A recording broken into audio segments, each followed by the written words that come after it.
Welcome back students.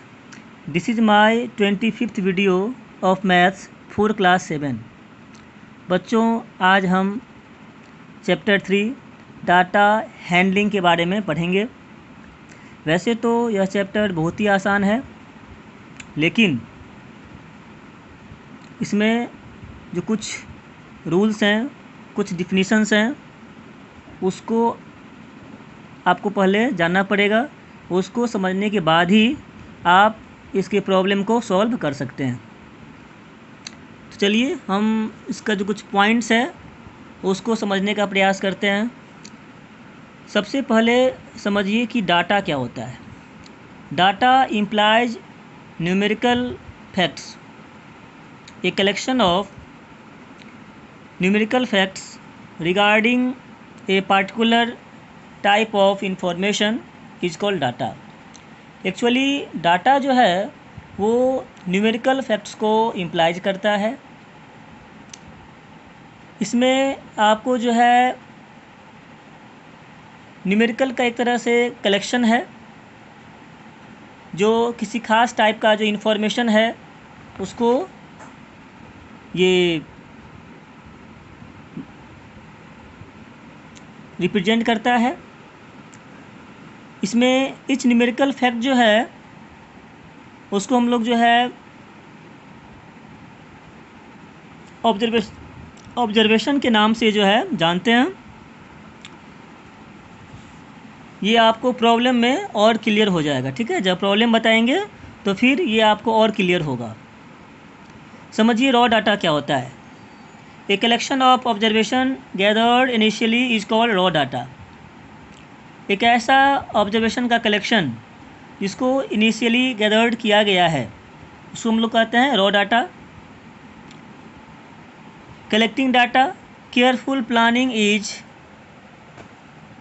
Essential before collecting the data.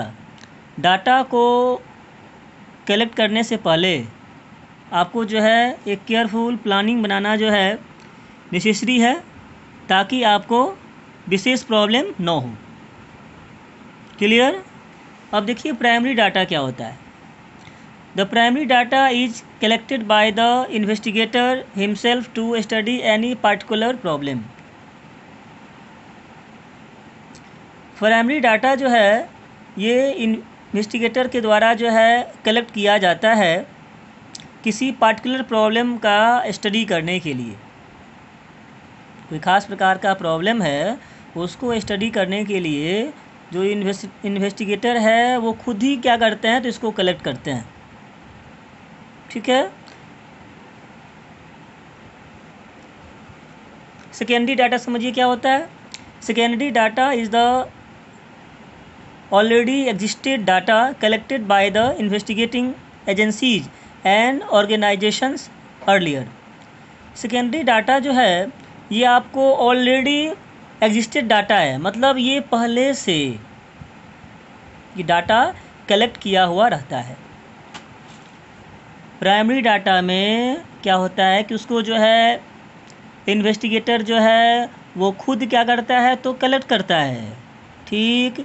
और secondary data में वो पहले से क्या होता है तो कलेक्टेड रहता है। इस बात को आपको जानना है। प्राइमरी डाटा जो फर्स्ट टाइम कलेक्ट होता है, ठीक। सेकेंडरी डाटा जो पहले से कलेक्टेड रहता है उसे हम कहेंगे secondary data. Is it clear. अब समझिए organisation of data. Many kinds of data we come across are put in tabular form known as frequency distribution table. कई प्रकार का डाटा है, उसको हम लोग जो है एक टेबुलर फॉर्म में दिखाते हैं जो कहलाता है फ्रीक्वेंसी डिस्ट्रीब्यूशन टेबल, जो हम आपको आगे बताएंगे। क्लियर। समझिए फ्रीक्वेंसी क्या होता है।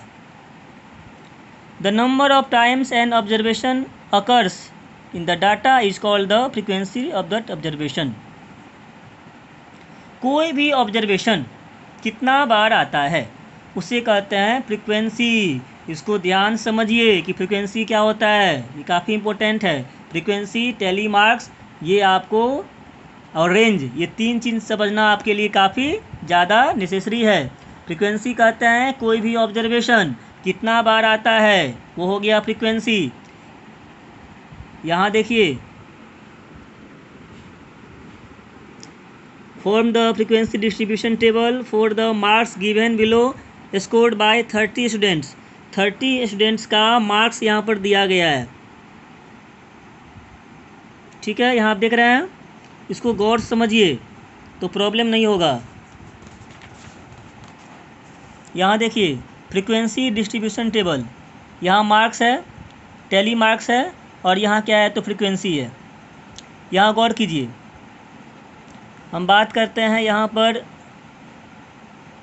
3 के बारे में बात कर रहे हैं। यहाँ गौर कीजिए, यहाँ 3 है, ठीक है। टैली मार्क्स में देखिए 3 यहाँ पर है, और ये फ्रीक्वेंसी 3 है। फ्रीक्वेंसी 3 का मतलब है कि ये 3 जो है वो 3 टाइम्स है। यहाँ देखिए, इसमें देखिए 3 कितना टाइम्स है, देखिए 1 हुआ, 1 1 1 1 1 1 1 1, यहाँ है 2 2 2 2, यहाँ कितना हो गया 3। बस 3 कितना बार है, 3 टाइम्स। इसीलिए चूँकि 3 जो है 3 बार आया है, 3 टाइम्स आया है, इसलिए इसका फ्रीक्वेंसी कितना होगा 3। यहाँ देखिए 3। और टैली मार्क्स में देखिए, टैली मार्क्स देखिए हो गया 1 2 में ऐसे कर देंगे, 3 में 1 2 3, 4 में 1 2 3 4, आप 5 में ऐसे या फिर ऐसे करके काट दीजिएगा, तो क्या हो गया 5। ठीक, नेक्स्ट वीडियो में आपको हम रेंज और उससे आगे बताएंगे। Thank you.